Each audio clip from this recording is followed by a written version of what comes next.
Week 13 altered the 2026 NFL Draft, and USC's Jacoby Lane just turned in a performance that demands day 2 pick consideration. Let's break down who cashed in and who fumbled the bag this weekend.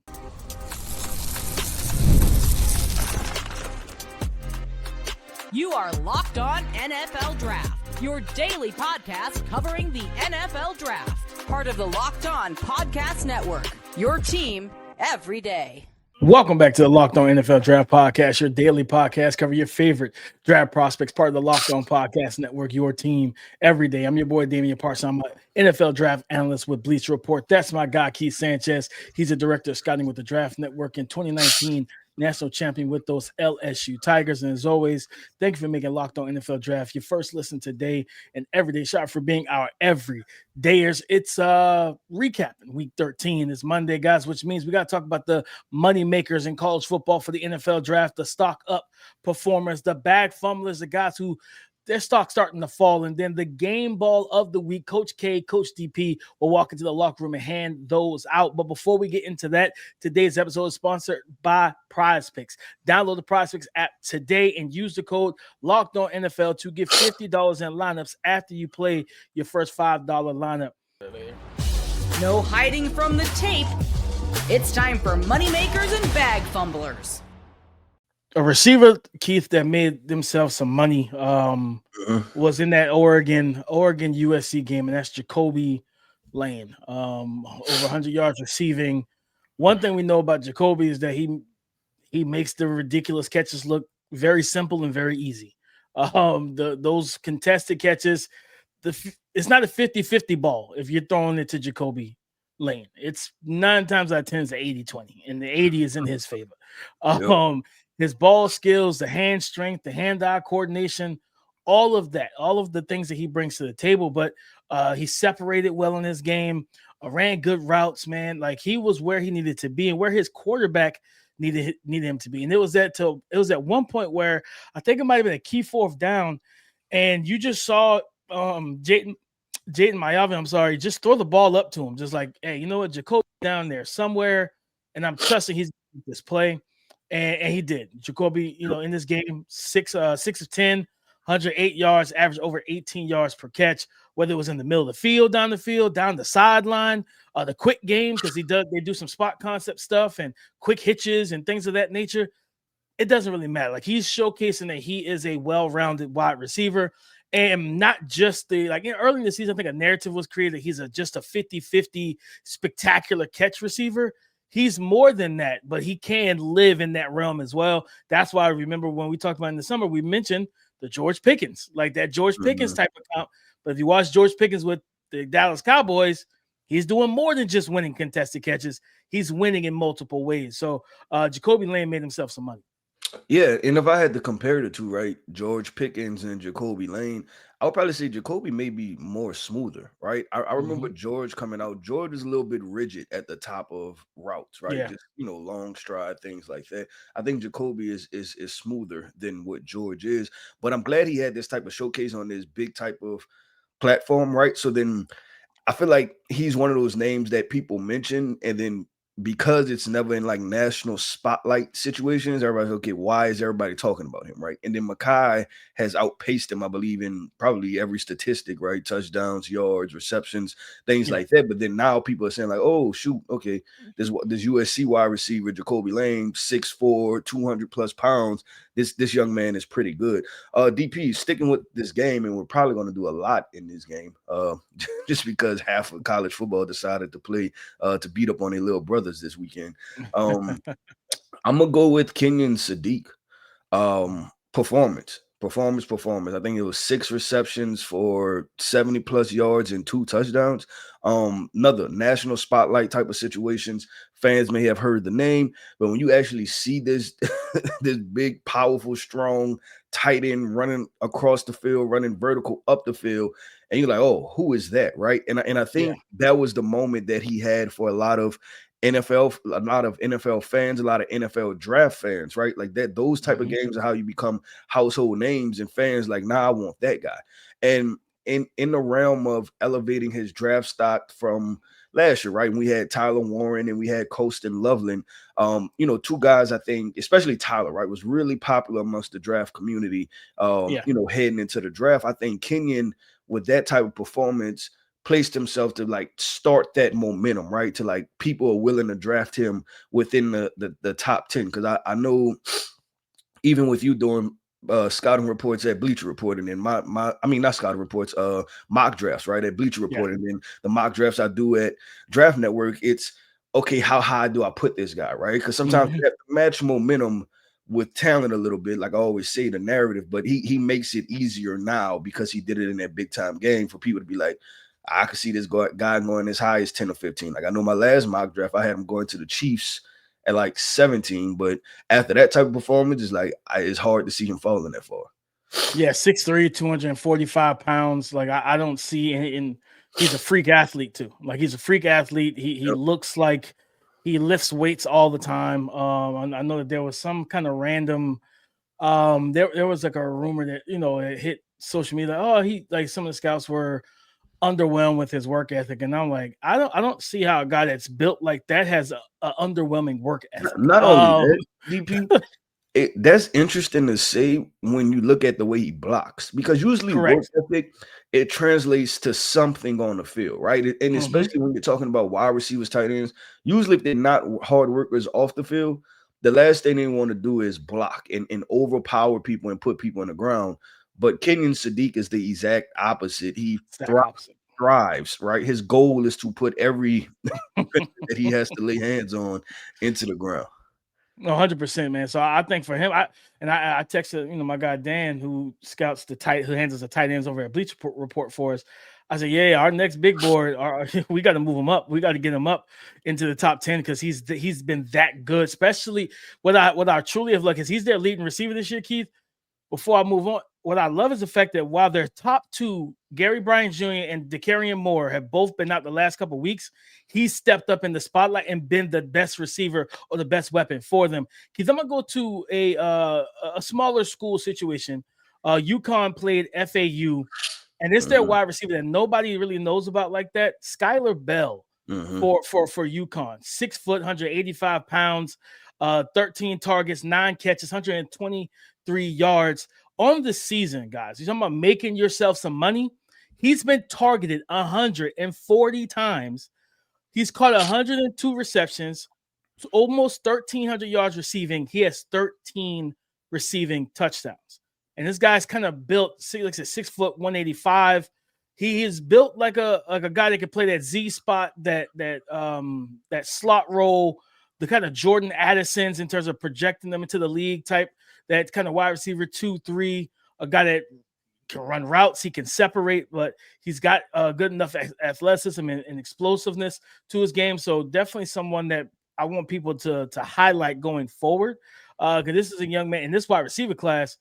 Yeah, you probably get yourself a starter, late day 2, early day 3 with a Skyler. Oh yeah, for sure. Like this draft class, DP, is turning out to, I would even say it, like you said, day 3, the 4th, 5th round, potentially you can still find starting wide receivers. And I think we said it, and we probably continue to hit home on this. This wide receiver class is going to comp to the running back class from last year, where it was a shuffle of the deck, right? Like depending on what team is feeling what on what day, you can go in the 3rd round or you can go in the 6th or 7th round, because it's going to be that much talent. Real quick with Skyler Bell, just to familiarize the people a little bit more, do you think he's a Senior Bowl guy, like one of those guys that go to the Senior Bowl, or even, let's say, any of the All-Star events? Let's use any of the All-Star events and kind of show out and show off there and elevate his draft stock? 100%. I think he's the type of guy that, number one, should go to really walk in there with a lot of the bigger name receivers and DBs, and we walk out of the first 2 days of one-on-ones is like, man, like no one had an answer for Skyler Bell, right? And I think that's what you want.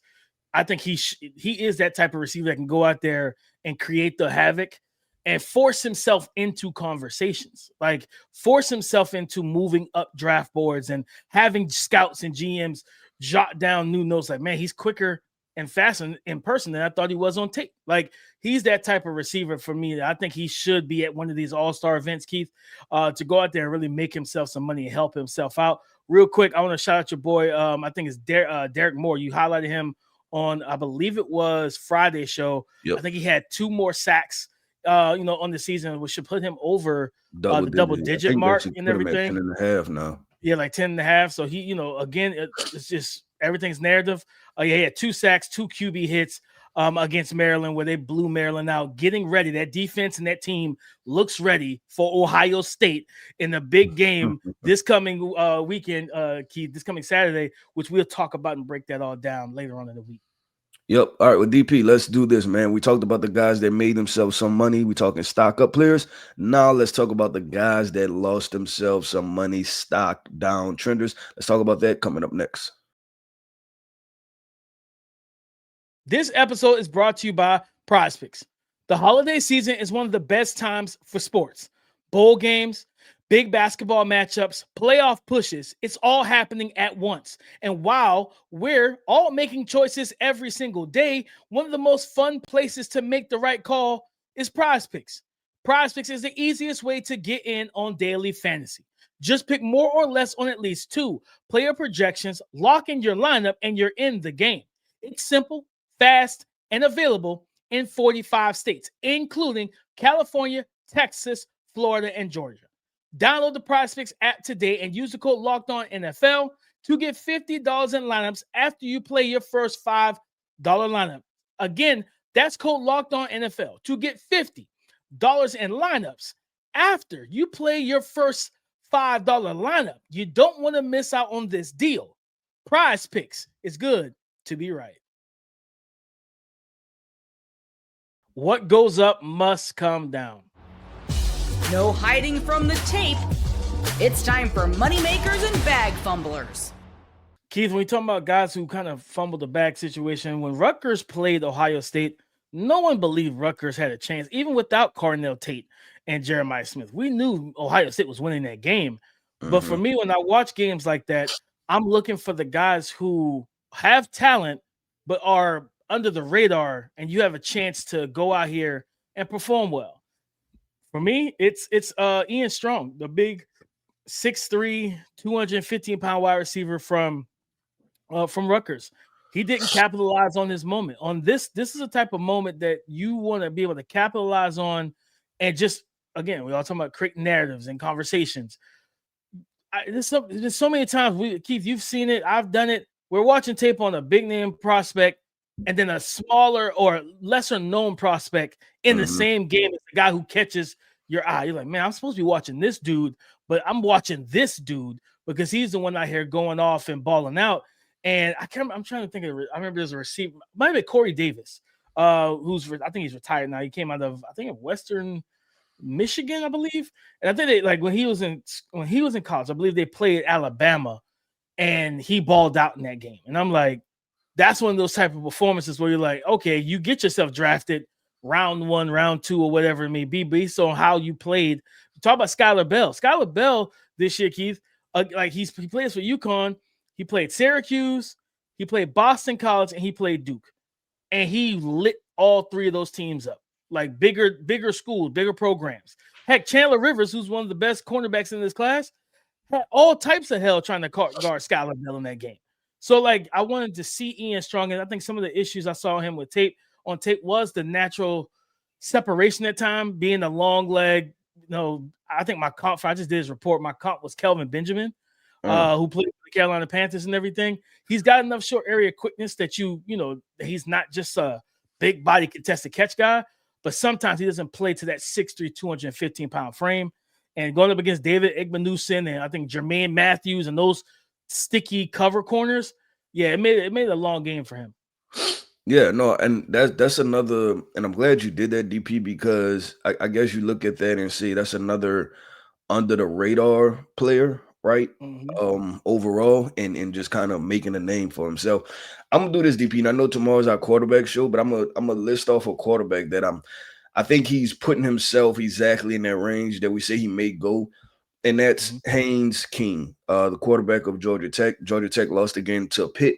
And we always talk about Haynes King's ability to run the football, right? But I think the throwing the football part, because he had 2 interceptions, I believe, in this game, is going to catch up with him, right? And the limitation is there. So then you look at him and say, okay, cool. If you're probably right around 200 pounds, 6'3", not how do we develop you right and into a better passer of the football, and then also what type of athlete are you to be able to, while you're developing in the NFL, that you have a trait that we can go to, right? Like something that you can lean on to get yourself out of situations while you're still learning the game. So I look at Haynes King and I'm like, I think it does he fall in the bucket of great collegiate quarterback, right? Like things you could get away in college. And then when it comes to the NFL, it's going to be like, man, it's going to be a steep curve, ahead of you, that type of situation. That's exactly where I think he's going to end up landing, because and I think my biggest issue with him is like, okay, cool, you're a great runner and all stuff like that in college football. You put your body on the line, you do everything for your team to elevate them to wins. What happens when you can't run for 130 yards and 2 touchdowns and teams force you to throw from the pocket? And I think he might have thrown like 100-yard pick six, or I think he threw a pick six in this game or something like that. But he threw 2 interceptions. He put the ball in harm's way multiple times. And it's situations like that where you just can't have, to be completely honest. And I think it's just because again, like you said, he's like he might be 210. Like your play style is not going to last. You can't run the ball 20 times. Remember that year Tim Tebow led the Denver Broncos to a playoff win and all that type of stuff? They were basically running a QB power led offense. It was a lot of Tim Tebow zone read, QB power, QB counter, and then he'll like give you the head fake like he's about to get downhill, throw a slant or whatever the case may be to buy himself some time. They go max protection and throw the ball down the field. Guess what? It only happened for 1 year, and there's a reason why it only happened for 1 year. This is the NFL. Like, it's not happening multiple times because that's just too much wear and tear on the body. And Tim Tebow was what, 230, 240? Like, so you're 210. Yeah, I don't know where he's going to exactly be drafted. I have to get in the tape and do his report. I feel like watching them live, Keith, I just don't feel comfortable with it. I don't feel good about it for his draft stock. I think this is a guy that this was a game that you needed to win against Pitt. Pitt just got whooped last weekend by Notre Dame. And CJ Carr did little to nothing in that game. It was all run game for Notre Dame in that game. Jeremiah Love was taken off. Darian Price, who might be the RB2 in this class if he decided to declare. Like Notre Dame might have the RB1 and 2. And for you to go up against a team and you're in a must-win situation and to get blown out 42-28 and you throw 2 interceptions, you don't play well, that's hard. That's hard to see, Keith. It's hard to come back from. Yeah, and just to put this in context for the listeners, right, who, probably don't pay that much attention to Georgia Tech. Listen, this guy has, I'm going to list off some rushing attempts per game, right? Colorado, 19 carries. Clemson, 25. Wake Forest, 21. North Carolina State, 20. Boston College, 15.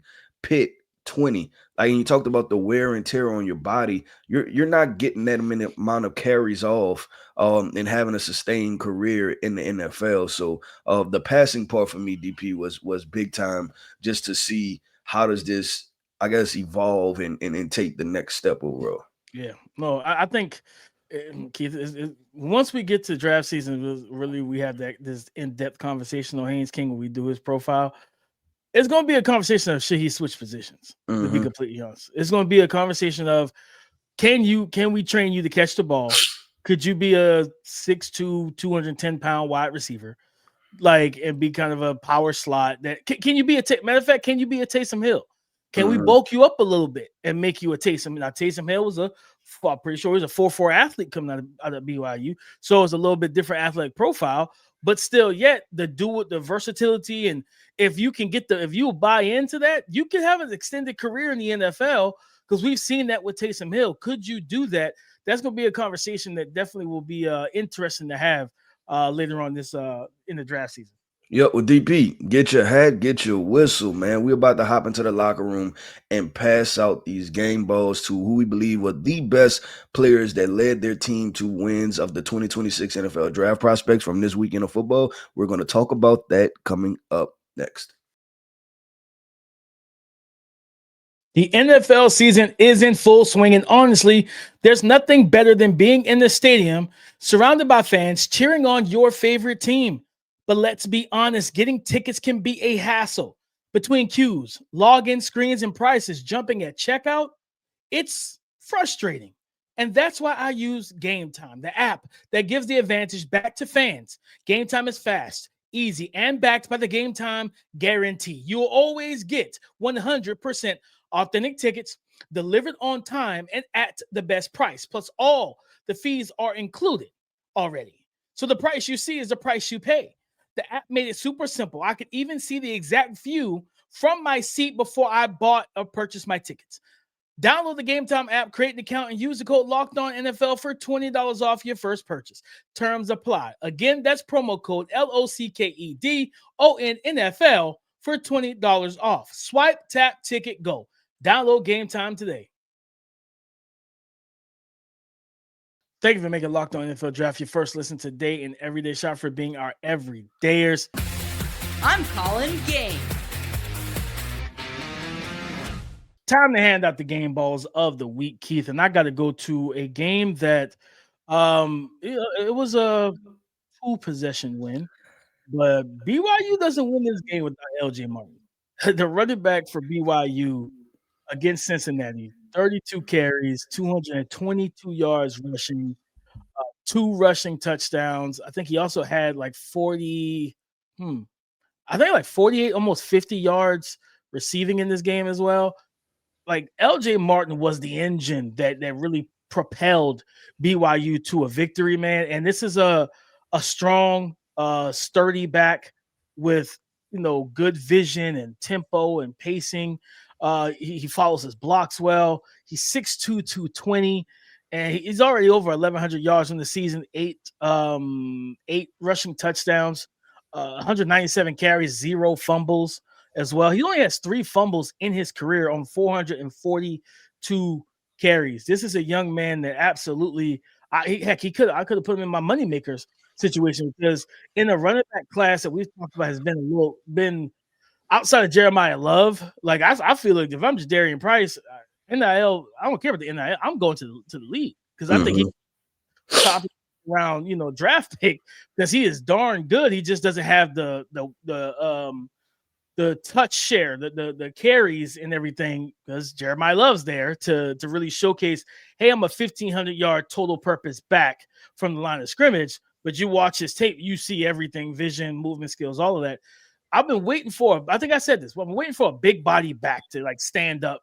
And LJ 6'2", 220 absolutely fills that role in this draft class.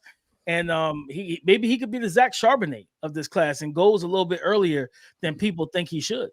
I like that call out, DP, and one talking about a big body back, right? Because we need them, right, in this draft class, and it's crazy, just the ebbs and flows, and that's why I always say don't force anything.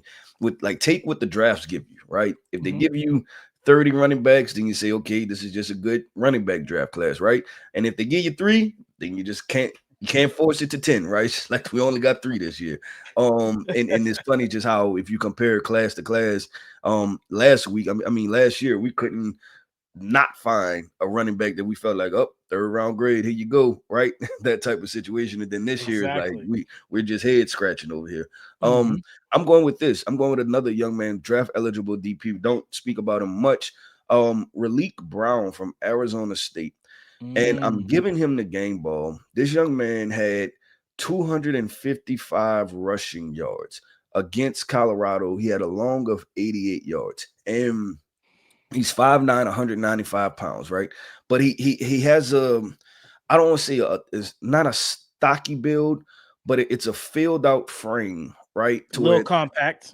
Compact. But you see the explosiveness, like the top end acceleration from this young man. And he showed, obviously, with an 88-yard touchdown, that he can hit his head on the goalpost, right? Like you give him a slither of space, he can capitalize on those things. So, I mean, you that skill set, in my opinion, DP, for specific offenses, right? Like if you run spread and things like that, and you can create creases, this is a young man that can capitalize off of that. So yeah, Raleek Brown is a young man I know we haven't talked about much, but with that performance, he cracked over 1,000 yards, and we talked about it. Like, listen, in a draft class where there's not many guys standing out, finish strong, maybe finish with 1,100, 1,200 yards. Arizona State, what is bowl eligible, right? Go to a bowl game, finish strong, and then see where your draft takes you. And I remember him out of high school too. So this is a pretty good athlete, because he was a highly rated guy. I believe I don't know if he finished as a 5-star, but was a 5-star back at some point in his recruitment. So just a young man, and I want to say he started at USC. I think he started at USC and then went to Arizona State. So a young man with all the physical tools. I think he's going to have to probably test well and things like that. And all of those will kind of build and stack upon himself in creating his draft stock. But I mean, if you're just a running back with any type of draft stock heading into draft season, like, that's a good sign right there. And when you have a 200 game performance, you get scouts' attentions. You know, Keith, I'm going to throw out a quick NFL comp that just came to my mind. He reminds me a lot of Devon Achane coming out of Texas A&M. He reminds me a lot of, and I remember Raleek because my guy Eric Crocker, host of Locked On 49ers. Croc was telling me about him when he was in high school. Croc, you got your eyes on this kid. Like, he does everything from special teams and punt and kick return. They line him up in the slot. He runs routes. Like, he does everything. And then I watched him, and he was such a dominant high school player. I was like, man, Lincoln Riley's gonna have a field day with this kid. And it just never they never just kind of meshed and connected. And I love seeing he's already over 1,000 yards, rushing this season, 4 rushing touchdowns. And it's not like he's the only running back in that room. You still have Udo, who's like 6'2", 210 or whatever, like the power back. So, and when Sam Levitt was back there, Sam Levitt ran the ball, and they got Jeff Sims, who also runs the ball. So it's a very spread out situation in terms of who can carry the rock. But yeah, I see a lot of Devon Achane with this kid, man. And I think he's got one more year eligibility. But you think about, I'm just saying, like, you think about getting him in the offense where, like, what we see with RJ Harvey, with Sean Payton, different stuff like that. Like, these backs that can be home run hitters, that can catch the ball out of the backfield, be satellite backs. Raleek Brown checks those boxes. And I think an NFL team, again, he's like you say, it's not like he's, because I don't know if you ever seen him, but the kid at Pitt is Desmond Reed. Yeah. I think he's also like 5'9", but he looks like 170. Yeah, he's small. Yeah. That's not going to cut it in the NFL. Raleek Brown, yeah, I think he'll be just fine because he is a more compact frame, almost 200 pounds. And maybe he does bulk up just a little bit without sacrificing the speed and explosiveness. But this is such a dynamic playmaker. Yeah, good NFL OCs, Keith, they want a guy like that. They want a guy like him. Heck, you think about the Chicago Bears, man. Like, Kyle Monunga. Yeah, you got Kyle Monunga to be the RB1, and you let DeAndre Swift walk off in the free agency. And then him and Raleek could be a nice 1-2 punch in that backfield with a Caleb Williams. Then you give Caleb Williams another pass catcher out of the backfield that you can go empty with and different things like that. Like, it'll be a lot of fun to see him with a good OC in the NFL. Yeah, I agree. And I'm going to be looking forward to, I guess, the one kind of seeing how this whole process evolves for him, and then figuring out where to place him. And then, like you said, coming up with different draft comps, because he can be a very unique talking point, just in his running back class, just of what he provides. And it's like, hey, like, can he be so unique that he elevates himself into potentially like into the top 100, right? Do you go from talking about this young man at all to, man, his skill set is so unique that NFL teams, especially in this draft class, feel like, yo, let's just get our hands on them. Let's not try to wait. Let's go get this skill set that we need in our running back room. But DP, that wraps up another episode, man, of the Locked On NFL Draft Podcast. I want to end this podcast off by saying shout out to our everydayers. Thank you for tapping in with us each and every single day. I am Keith Sanchez. You can find me on X at The Talent Code. That right there is my guy, my co-host, Mr. Damian Parson. You can find him on X at DP_NFL. And like we like to say, man, y'all come talk to us because we like to talk back. Go subscribe and follow for free on YouTube, wherever you listen to podcasts, to get the latest episode as soon as it is available. On tomorrow's show, we're talking all things quarterbacks. We're going to talk about our quarterback of the week and why Diego Pavia keeps making himself a draftable prospect. We'll get into the stock rising performances and the stock falling performances. So come and join the conversation again tomorrow on the Locked On Podcast Network, your team every day.